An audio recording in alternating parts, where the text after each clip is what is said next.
You need national infrastructure for this. He's talking about the health care position. Cenk says that force the vote is constructive action. He says that it's not performative arts. He says when you draw the line in the sand, that's good for framing and that's good for branding. So Anna also says they both agree with pressure on politicians. Anna says we need more pressure on AOC and the squad. So just over and over again, they believe that Kevin McCarthy lied. That's the only reason. Both Anna and Cenk repeat that Kevin McCarthy lied, and that seems to be the only thing that the biggest hang-up. So it's incredible. Cenk, at one point on December 14th, he wasn't a piece of crap, right? On December 14th, he was actually a good dude. So Mr. Former Elliot Rodgers, right? Mr. Former Incel, this Russiagator, Mr. Legalized Bestiality, this Liz Warren stooge is now against force the vote. He's against force the vote, but here he is destroying David Sirotto's 5 ideas.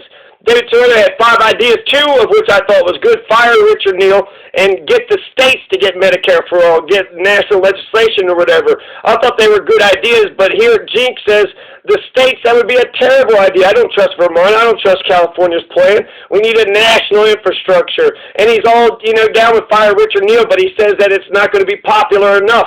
You got to have something that, really cuts the issue, that's nice and simple, that the people can get behind. Since David Sirotto wrote that article about, force the vote, he's wrote like 10 to 20 articles after that. He's moved on. It's not an advocate, just a, quiet, sneaky, petty ally, right? So he's not pushing for the thing. He's not an advocate. David Sirotto is not, just a quiet little sneaky sneak. And Cenk Uygur is going to say that he's going to primary everybody. So basically, Cenk Uygur is already on board with this whole thing. He's going to primary everybody that would be against, Medicare for all if that vote ever came up.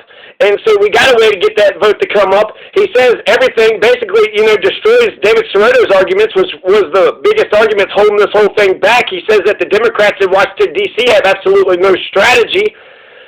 Anna Kasparian hates Jimmy Dore. She really, really hates him. Like she just, earlier it was just like, oh, I'm not going to mention my, private thing. I went ahead and posted that. Check it out.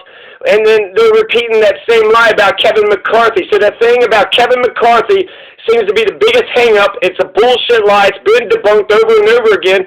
There's no reason why Cenk Uygur should not be in favor, and the TYT network should not be in favor of force the vote. Just imagine for a second. Just imagine having that infrastructure actually backing it. Imagine if Jimmy Dore and Cenk Uygur was on the same page with this.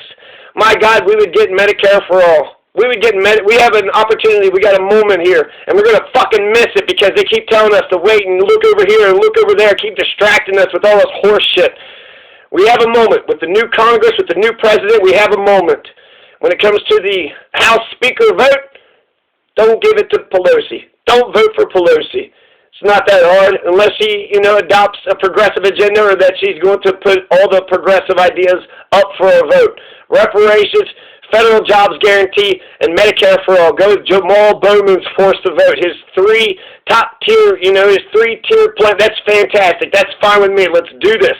We only got 1, maybe 2 3-point shots. We only got, give it to Jordan. We got a 3-point shot we got to make. So we got, everybody's got to be on the same team. We got to get open. We got to have the rebound. We got to get, Rodman there in the paint. And then we got to be able to, shoot it back out. Maybe have somebody else, Jordan can't get open, throw it to your next best shooter. But you're only going to have 1 3-point shot, 2 3-point shots, maybe 3 at the max, at the total. So that's why the top 3 plan of Jamal Bowman is fantastic. So, yeah, it's weird that December 14th, Cenk knew what was up, but then after December 14th, I don't know what happened between, it's only 2 weeks, it's December 30th, 16 days. What the hell happened in these last 16 days? It'd be awesome to have Cenk on board, but, he's exposing himself, he's unmasking himself. You've been fighting for Medicare your whole life, and now you're not going to fight for it when we actually got a chance to get it? What the fuck? What the fuck? Jimmy Dore's right. What the fuck? Anyways, force the vote. Peace.